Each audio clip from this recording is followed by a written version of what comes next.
Изчезвайки от лицето на земята в една единствена мрачна, ужасяваща нощ, легендарният град Атлантида се превърнал в загадка, която озадачавала историците и учените в продължение на 2000 години.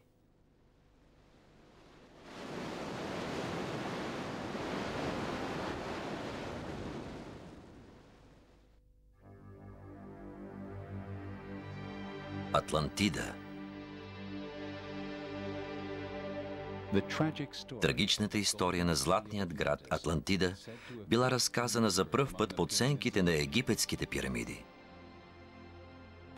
Жреците в земите на фараоните разказали на гръцкия държавник Солон за един могъщ град, който внезапно и жестоко бил разрушен, без да остави следа от съществуването си.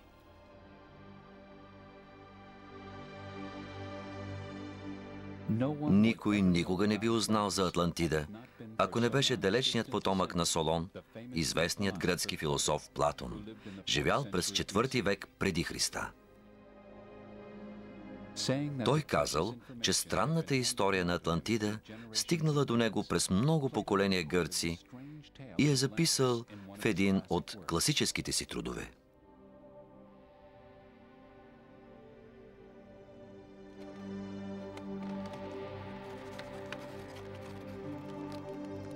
Според Платон, някога съществувал град на неизмерими богатства и власт, който се намирал на един огромен остров в красива и плодородна равнина.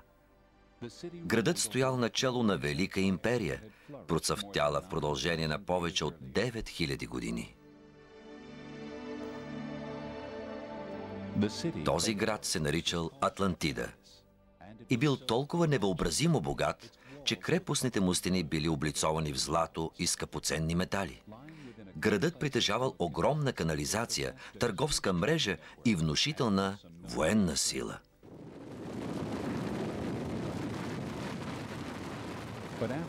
Но след като царете на Атлантида властвали в продължение на много поколения, островът, на който се намирал градът им, внезапно бил разрушен от стихийно бедствие. В една единствена ужасна нощ той бил погълнат от океана и изчезнал. Това е изключителна история, но дали е вярна?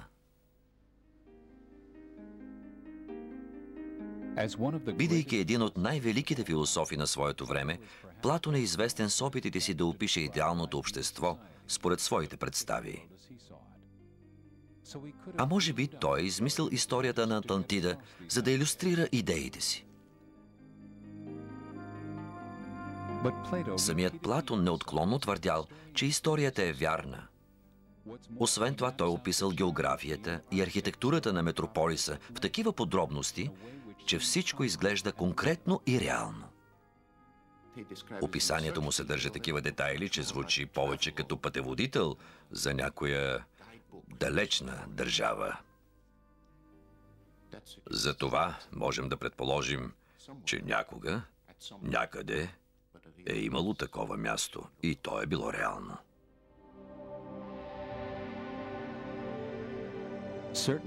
Разбира се, много хора били убедени, че Атлантида е истинско място и затова от първите дни на науката до днес историците и търсачите на съкровища били обсебени от идеята да го открият.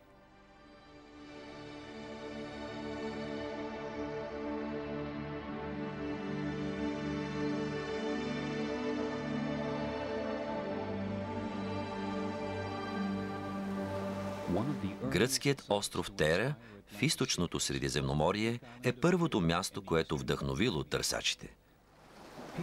Въпреки че сега там цари мир и спокойствие, черните скали свидетелстват за ужасяващо природно бедствие.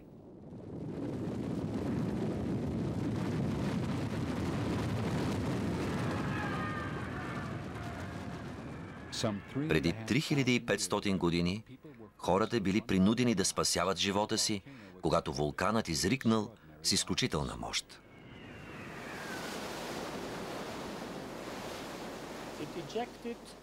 Той изхвърлил огромно количество вулканичен материал, който не само покрил целия остров, но се разпръснал и по цялото източно Средиземноморие. Изригването на вулкана в Тера било най-мощното в историята на човечеството. Това събитие силно напомняло за описания от Платон катастрофален край на Атлантида.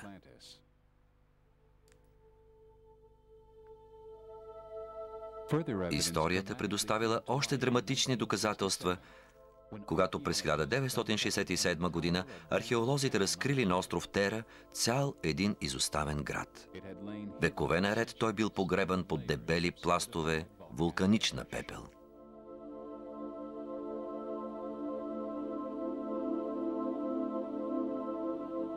Разкопките разкрили, че хората, които някога са живеели тук, били част от великата култура на минойците. И те, подобно на атлантидите, били влиятелни, заможни и изискани, а луксозните им домове били богато украсени с стенописи. Вярно е, че стандартът на цивилизацията, който откриваме сред тези развалини, отговаря точно на Платоновото описание на Атлантида. Това, което не съвпада с описанието, е датировката на Тера. Платон казал, че Атлантида била разрушена 9000 години преди времето на предшественика му Солон, а минойският град бил погребан под горещата червена пепел едва 900 години по-рано.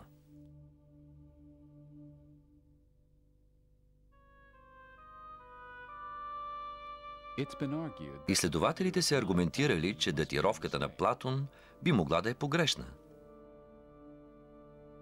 Защото египетската цивилизация била много по-млада. Грешката е можела да се вмъкне, когато египтяните предали на гърците историята на Атлантида. Затова Тера не бива да се отхвърля като вероятно местоположение. Всички прилики, вулканичните изригвания, обществената структура, цивилизационният стандарт накарали много хора да вярват, че Тера е Атлантида.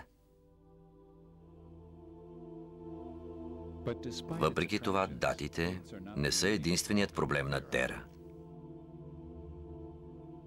Островът бил само една малка колония на много по-голямата минойска цивилизация.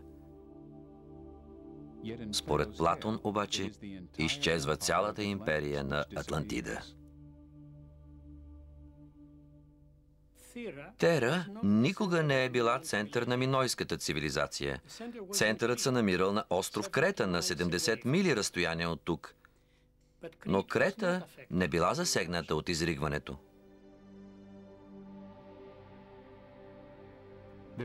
Все още има много хора, които вярват, че именно там Атлантида е била сполетяна от злощастната си участ. Но съмненията по отношение на Тера накарали някои изследователи да потърсят изчезналия град другаде. И се зародила нова теория за Атлантида, на едно легендарно място, населявано от герои, което векове наред също било смятано за измислица.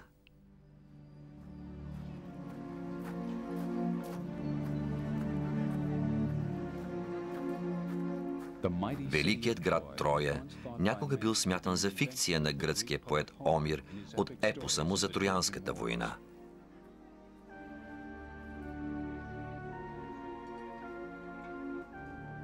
Но с откритието на този обект от бронзовата епоха в Турция, прословутата Троя се преобразила от мит в солидни зидове. От всички експерти, които прииждали за да изследват останките на Троя, единствено геоархеологът доктор Еберхард Зангер имал изумителна идея. Би ли могло откритието на Троя да сложи край на търсенето на Атлантида?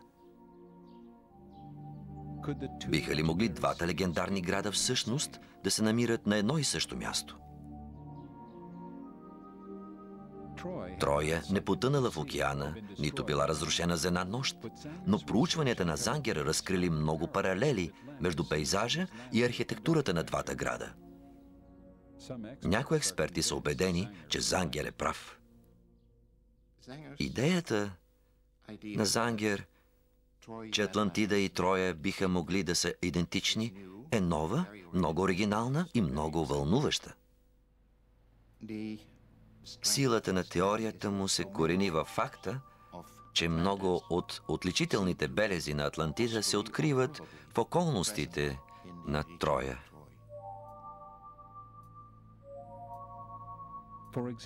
Твърди се, например, че Атлантида се намирала в планинска местност, в чието подножие се простирала красива и плодородна равнина.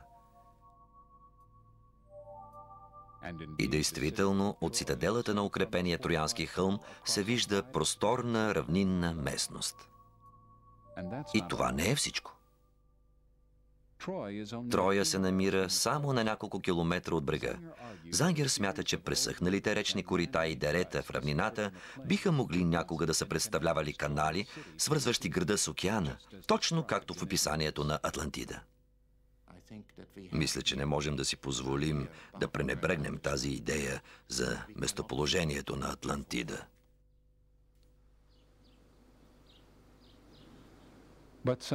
Други археолози отхвърлят тази дръзновена теория.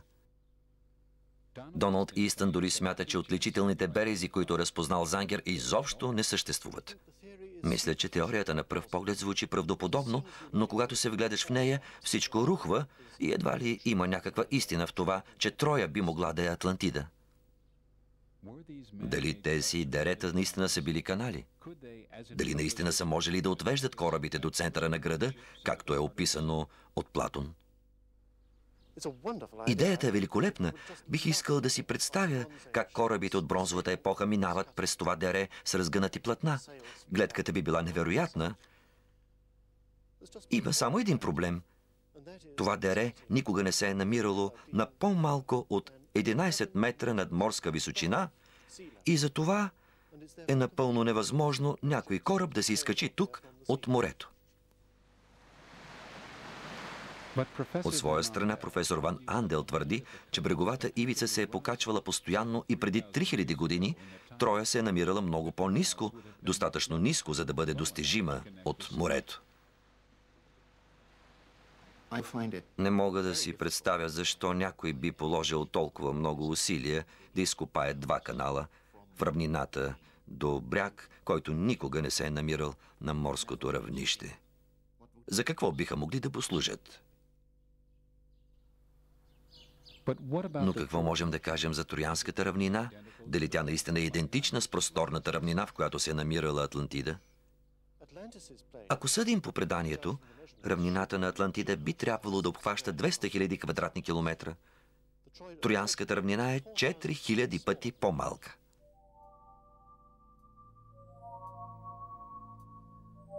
Зангер изтъкнал, че превеличаването в размерите е типично за класическите текстове. Той и поддръжниците му привели примери от други археологически обекти в подкрепа на теорията си. Тази теория дала възможност на Зангер да предвиди какво би могло да бъде открито на обекта.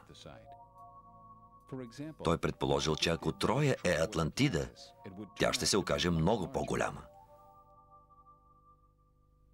Преди 2 години археолозите откриха подземни фортификации далеч извън предполагаемите очертания на града. Смятам, че троянската теория е много съществена. Трябва да се абстрахираме от теоретичните си разногласия по отношение на нейната достоверност и да й отдадем полагащото се внимание.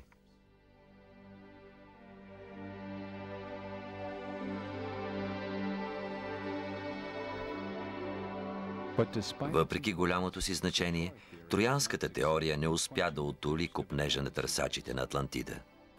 Според някой от тях, Платон е оставил ясна информация за това, къде да намерим златните останки на изгубената цивилизация. И той сочил на хиляди мили в противоположната посока.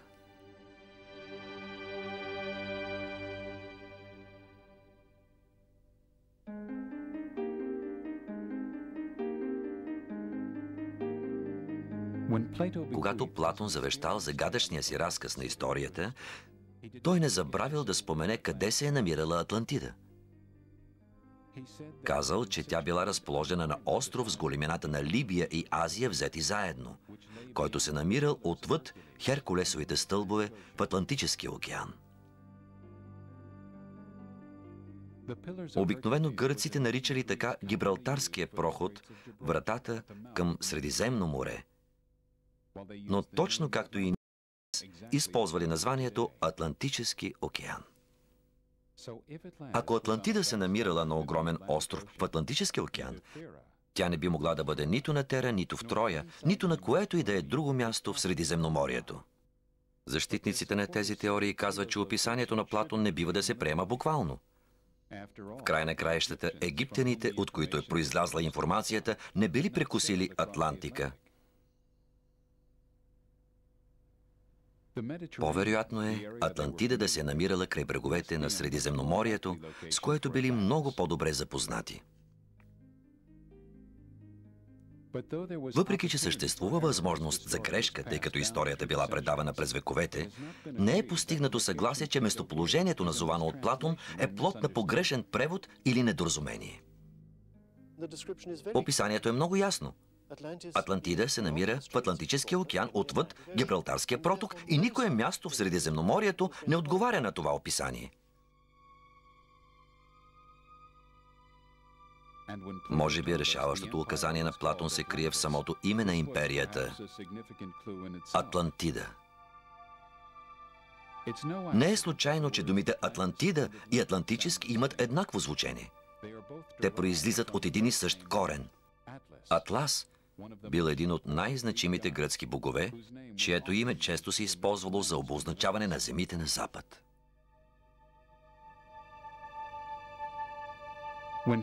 Когато през 15 век изследователите плавали на запад през Атлантическия океан и открили огромен остров, Америките, някои от тях си помислили, че това биха могли да бъдат земите на Атлантида. По-късно това схващане било отхвърлено, но днес някои хора се питат дали ранните изследователи не са били прави.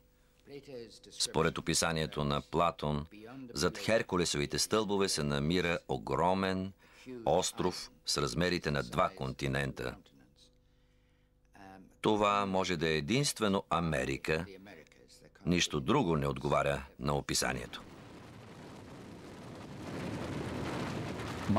Съвременната геология знае, че дори най-яростното природно бедствие не може да потопи остров за една нощ, а нещо с размерите на континент не би могло да потъне никога. Въпреки твърдението, че Атлантида се намира на потънал остров, геологията смята, че данните на Платон за мистериозното изчезване трябва да са неточни.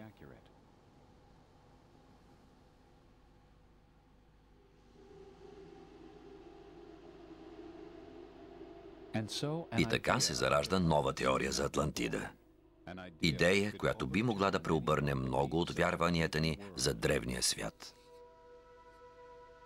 Идея, която предполага, че когато Платон ни е разказал за загубения град, той е говорил за място на хиляди мили разстояние от другата страна на Атлантическия океан.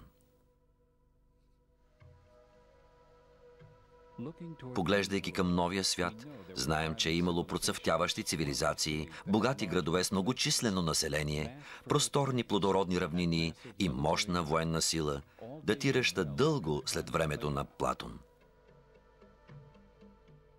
Въпреки че е прекалено млад, за да бъде Атлантида, един такъв неотдавна открит град в Боливия ни разкрива истинското величие на тези цивилизации.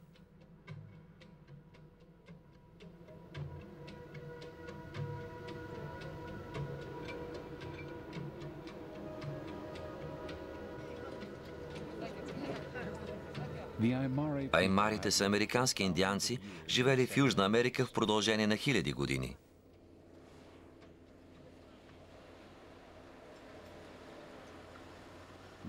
Много отдавна далечните им предци издигнали величествени монументи в една област, наречена Тиванако, която днес разкопавам. Хиляди хора, работещи десетилетие след десетилетие, те издигнали единственото сред чудесата, оцеляло и до днес. Пирамидите са единственото чудо, което фигурира в списъците на всички времена.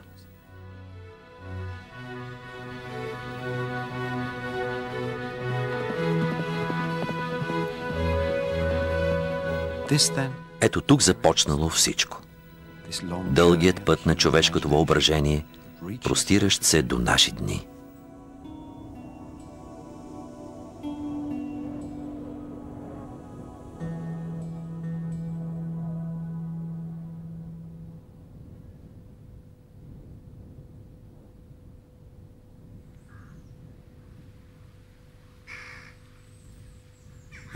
През първи век Плиний, един от най-забележителните римляни, нарекал пирамидите безполезна и глупава показност на царско благосъстояние.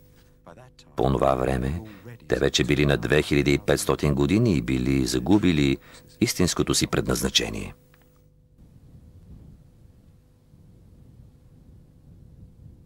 Ясно е, че пирамидите са царски гробници, но те също така са и нещо друго.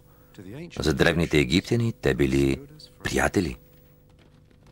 Защото издигайки пирамидите, египтяните създали идеята за свещена държава. Пирамидите били доказателство, че в царството им цари ред и то ще се слее с вечността. Също като нас, древните египтяни идвали да постоят в пясъка и да им се възхищават. Кои били процесите, изградили тези две неща? Пирамидите и държавата.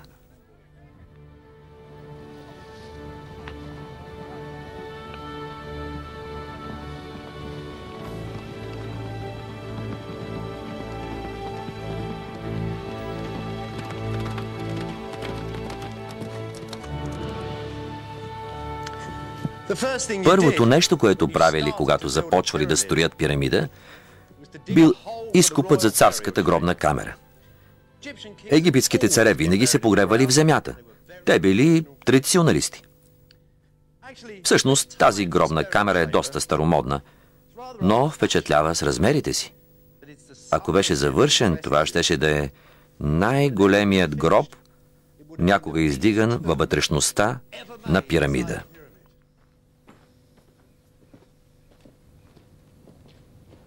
Тази камера, облицована с масивни каменни плочи, стои на хребета на един хълм с изглед към Нил, близо до царския град Мемфис. Тук можете да видите как се строи пирамида, защото тази е останала незавършена. Фараон Джедефру живял и царувал само няколко години между фараоните, издигнали великите пирамиди. Хеопс и Хефрен. Това е изоставената му гробница от ерата на най-прославените пирамиди.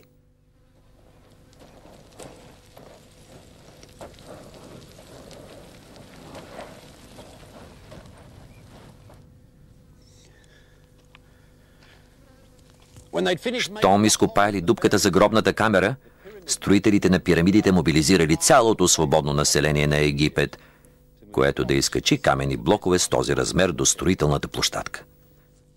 Но как тези древни хора можели да поместят огромните камъни? В продължение на 3000 години никой не си задавал този въпрос, защото египтяните просто ги разнасяли насам-натам. Всеки знаел как става. След това дошли християните и си помислили, че камъните са преместени със силата на Бога. Мислили, че ако напишеш молитва върху папирус, а после го сложиш под камъка, можеш да изстреляш една стрела и силата на молитвата ще издигне камъка до платото. В средновековието равините казвали, че Мойсей го е направил с помощта на робите в древен Израел.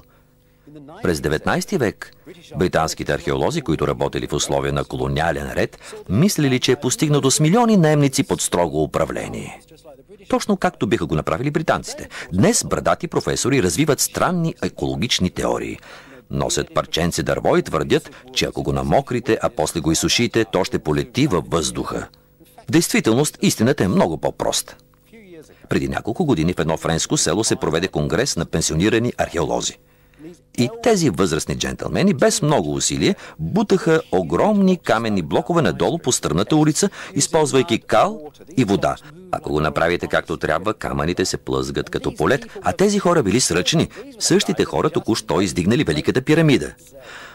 Много проста технология и много сложна организация. Пълната противоположност на съвременния свят. Затова ни се струва толкова мистериозно.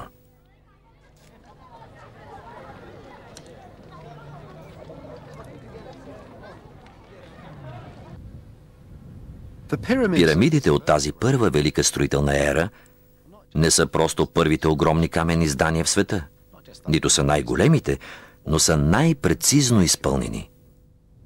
Египетските пирамиди не са просто дело на нация, която бута каменни блокове насам-натам. Те са поставени съвсем точно на ъгловите точки от компаса. Ъглите им са почти съвършено прави, а дължината на четирите им страни е практически еднаква.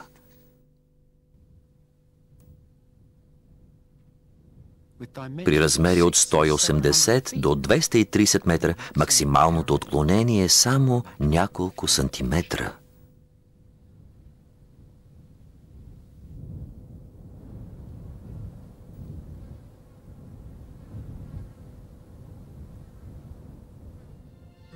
В по-късни времена, подобна магическа геометрия, подобна изключителна точност изглеждала свръхестествена.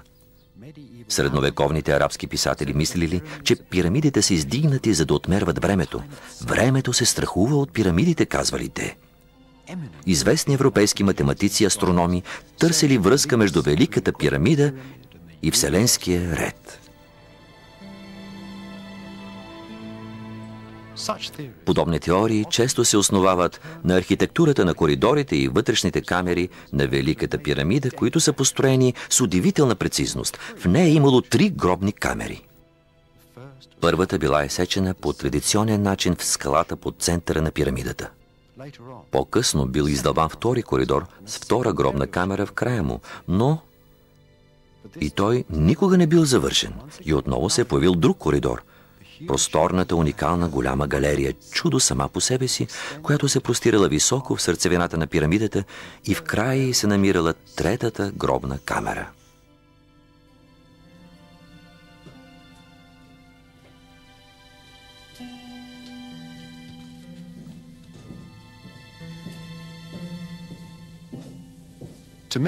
Според западните хора на последното столетие, подобна страховита симетрия издавала почерка на Бог, точно както самата свята Библия.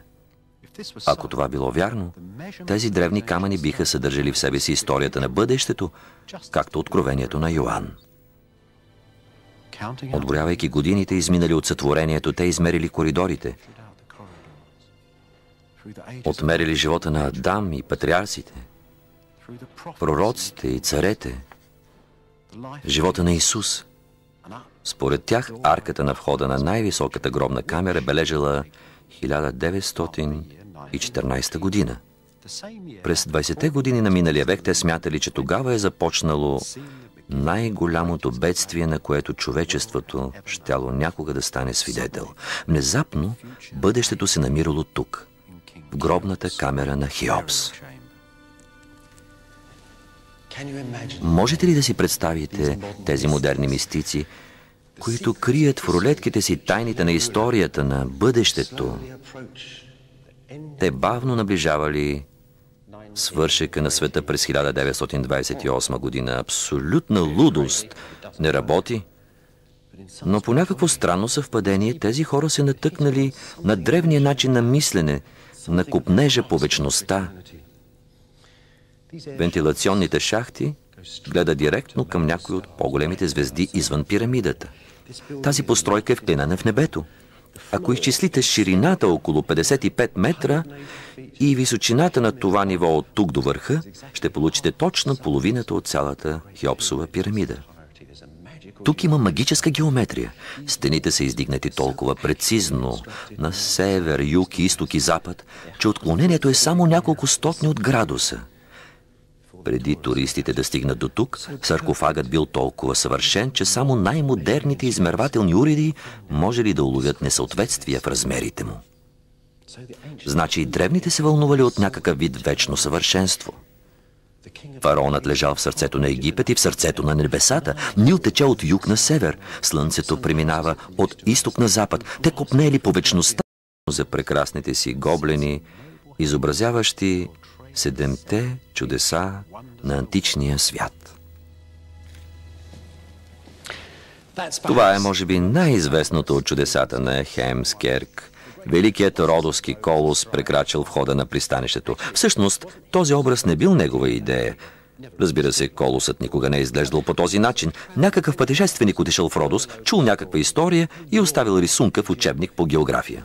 Хемскерк откраднал рисунката, но е поставил в този великолепен, магичен пейзаж и сега тя разказва историята на Колоса. Това, което се случва там, е арабско нашествие. Виждате ли малките лодки, в които гребат християнски каторжници? А местните хора се молят на Колоса за помощ. Тук арабските работници разрушават великолепното лице на статуята. Може наистина да се каже, че той вдъхва живот на седемте чудеса. Тук нещата са представени по друг начин. Разказва се друга история. Не за унищожението на едно от чудесата, а за изграждането му. Виждате ли, това е великият храм на Артемида в Ефес. Богинята е облечена в северни одежди. Ето ги каменоделците, които гравират камъка и издигат колоните. Тук става интересно, защото тази колона всъщност пасва до входа. Някои твърдят, че този човек е цар Соломон и това всъщност е строежът на храма на Соломон. В средновековието езическите чудеса били превзети от друг вид чудеса. Така пирамидата се превърнала в Ноев ковчег, а храмът на Артемида се превърнал в храма на Соломон. Вижте, в този гоблен има нещо много интересно. Горките такачи, които работили в Брюксел, наистина трябвало да следват великолепните образци. Но в дизайна на бордюра им била дадена свобода. И тези мъже в малките мрачни работилници мислили за седемте чудеса. Не за големите откровения, а за обикновените малки неща. Там горе виждаме едно от готическите чудеса.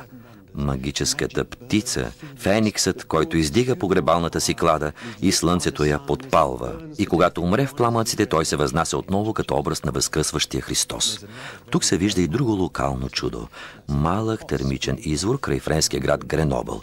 Прекрасно е да имаш топла вода, без да ти се налага да я подгряваш.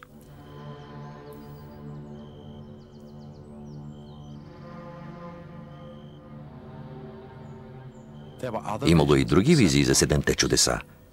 Не толкова очарователни и много по-зловещи. Те също продължават да витаят в модерните ни градове. Блянове, зародили се в римските гори. Блянове за болка, любов и смърт.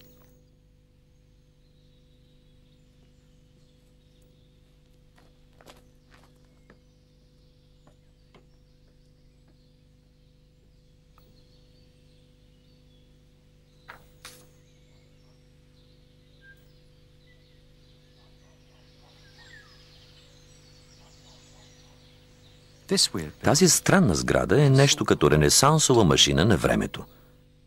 Входът към една различна интерпретация на чудесата. Вход към градина, построена през 16 век от Вичино Орсини, пенсиониран войник. Хитър, циничен мъж, развличащ с приятелите си. Тук седемте чудеса са се превърнали в система от загадки в свещена гора. Малка горичка, изпълнена с намеци, парадокси и истински ужас.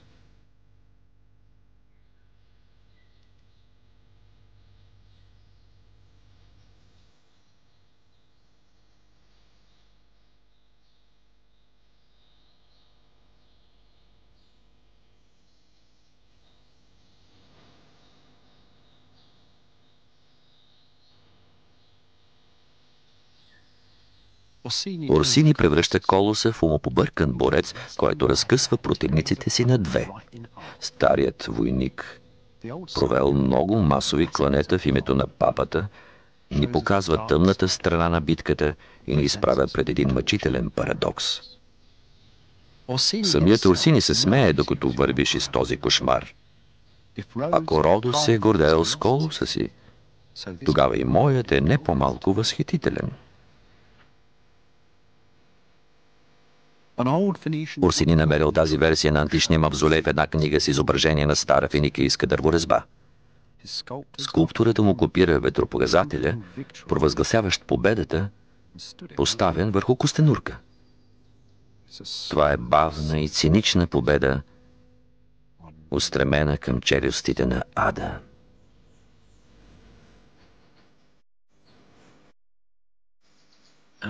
И върху същата тази глава Орсини изписал известните думи на Данте. Вие, които влизате тук, мисъл всяка оставете. Друга дърворезба изобразявала еротичните сънища на един монах. Двама любовници, загледани в развалините на античен град сред гората. За нас Орсини издигнал чисто нова руина в гората си. Разрушен гроб, изсечен от една цяла скала. Това са първите примери за това как западният човек започнал да харесва развалини. Удоволствие, което сега задвижва световна медийна индустрия и туристически бизнес за милиарди. Ето е най-после надеждата. Светлината на Александрийския фар, едно от 7-те чудеса, нарисувано за Орсини от един негов приятел. Но светът едва се крепи върху главата на чудовище, заобиколено от 4-лики божества. Това е един съвременен блян. Блян, който използва 7-те чудеса, за да изрази нещо съвършено различно. Малко по-късно, по същия начин, духът на чудесата ще се появи във всеки модерен град по света. Онзи човек, който нарисувал фара на Орсини, художникът и архитект Пиеро Лигорио, освободил 7-те чудеса от тази самотна гора и ги изпроводил на път.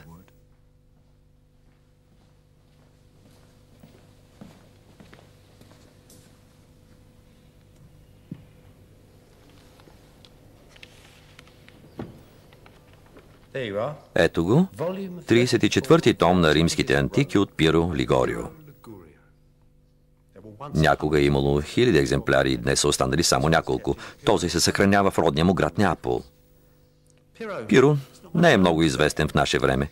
Всъщност, той е най-прочут с това, че се бъркал в работата на Микеланджело и бил уволнен. Той наистина не обичал Микеланджело, който не бил учен. А Пиеро Лигорио бил учен от нов вид. Преди това хората просто поглеждали в книгите и призовавали миналото. Така живеели в минало, изпълнено с дракони, алхимици и мъдреци. Нещо много далечно. Но Пиеро виждал миналото като голяма машина, която се развалила и частите й се разпилели по земята. Той изучавал отделните части и ги сглобявал с помощта на древните текстове. Това е книга, която описва всички римски паметници.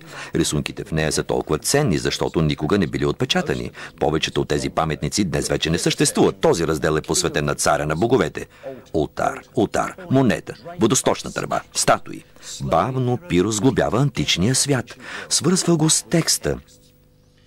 По-рано древният свят бил място на феи, дракони и алхимици. Но тук Пиеро наистина започва да го разгадава. Той вижда миналото като машина. И в тази машина 7-те чудеса изпълняват важна роля. Погледнете само какво казва за някой от боговете си. Това е богинята Артемида, чийто най-голям храм се намирал в Ефес, както Пиеро добре знаел. Той знаел за нея почти толкова, колкото знаем и днес. Каква красива рисунка, изобразена като майка на Вселената, подобна на Дева Мария. Той я вижда, както вижда античния свят, където всичко човешко се символизира и изобразява по най-удивителен начин. Той разгръща миналото така, както никой преди това не го е разгръщал.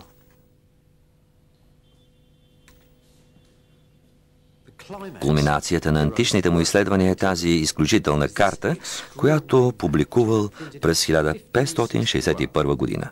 Това е Рим. Повечето западни хора мислят, че тук е върхната точка на езическата цивилизация.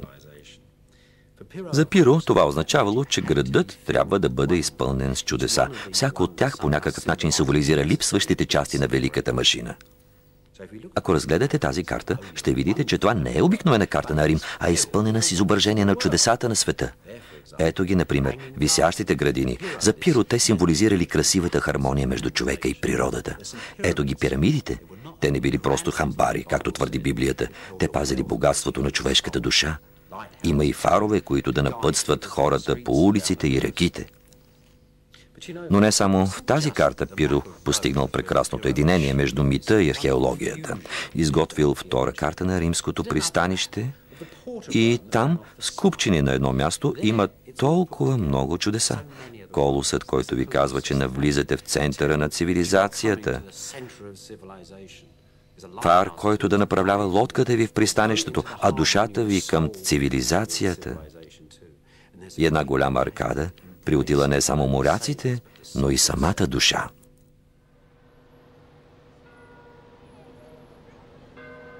Вдъхновило ли всичко това римските площади? Или просто Пиро бил изпреварил своето време? В базиликата Свети Петър, великата аркада на Бернини изглежда пресътворява известната скица на древното римско пристанище.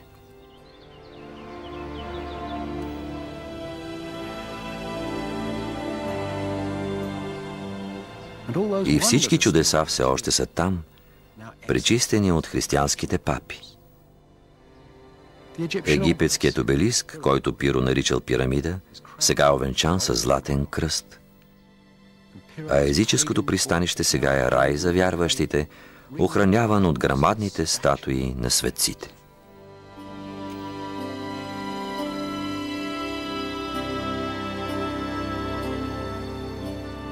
А Александрийският фар? Това е самият Свети Петър. Осветеният купол изпраща светлината на вярата в земния мрак.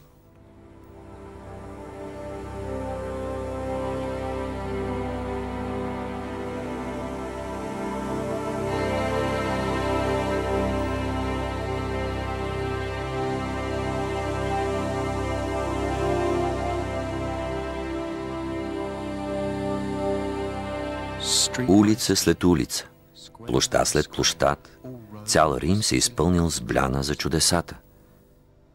Театър, населяван от чисто нови чудеса, отзвуци на древните духове.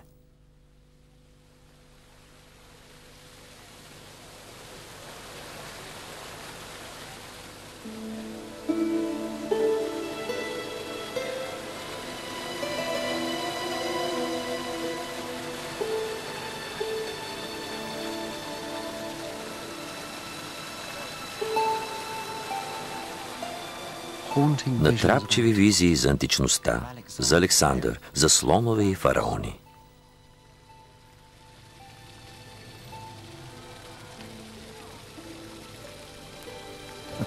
Пирамиди и мавзолеи, вълшебни царе и царици и просторни сводести храмове.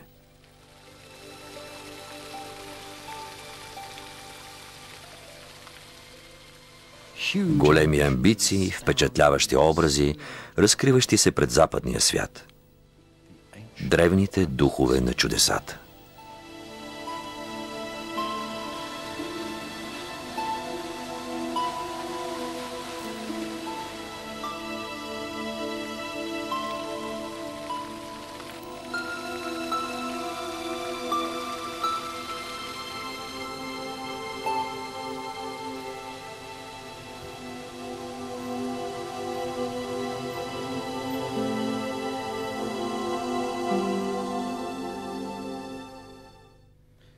В крайна сметка един австрийски архитект систематизирал 7-те чудеса.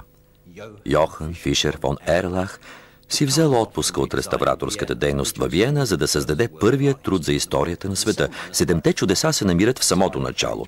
Титулната страница, великолепен черен шрифт. И ето ги тук чудесата. Това са чудесата като процес, не като изумителни постижения. Това е рисунка на Вавилон и обяснение на това как е работила напоителната система на градините. Освен това пише, че е най-голямата тухлена постройка, издигната някога. Много е важно. Същото е с пирамидите. Най-голямата каменна постройка, издигната някого. Как са го постигнали? Става дума за логистика. И когато стигнем до Зевс, той е не само най-голямата статуя от слонова кост, изработена някога. Трябва да си зададем въпроса как са успели да го преместят в храма. Наистина разглеждате началото на модерния свят, мавзолеи, велики храмове, Артемида, перфектното съотношение между мрамор и камък. Фон Ерлах е погълнат от цифрите, но не изцяло. Запазил е прекрасният древен колос, прекрачил входа на пристанището. В крайна сметка това е времето, когато придворните на Луи XV участвали в черни меси и принасяли в жертва деца. Но въпреки това той е модерен човек, който мисли за модерните чудеса. Ето го фарът, отдолу е описано как е построен.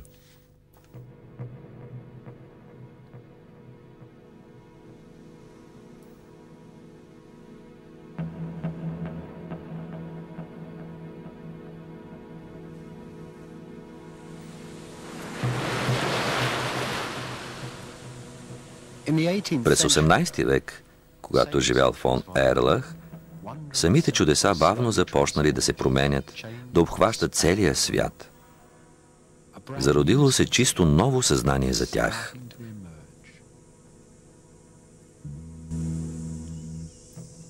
В неделя, 12 август, в лято Господне 1770, двама притеснени мъже се изкачвали по този хълм.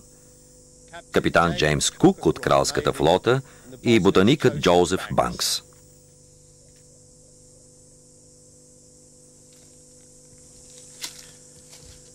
Това е хълмът на остров Лизард Айланд. Кук обходил цялата източна брегова линия на Австралия. Разбира се, той не бил първият човек стъпил някога тук. Аборигените живеели тук вече толкова дълго, че видели как морето залива сушата и коралите растат в топлите води.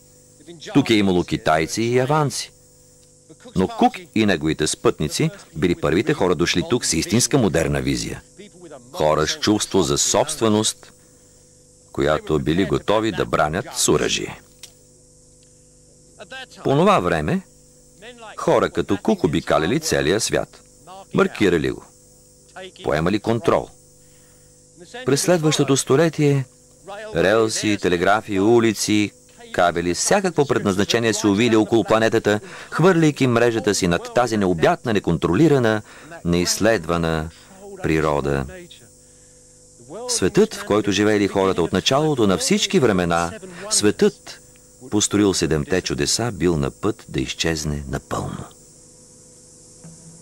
Когато се изкачвали по хълма, в изгаряща жега и висока влажност, те не мислили за всичко това. Всъщност търсили изход от смъртоносна клопка. Клопката била направена от живи корали. Когато капитан Кук плавал на север покрай австралийското крайбрежие, солидната стена на големия бариерен риф го изтласкала много близо до брега. В продължение на 1000 мили той го избягвал успешно, изпращайки малки лодки напред да проучат подводните рискове. На 11 юни Индевър се блъснал в рифа и заседнал. Докато вълните го люлеели, острите корали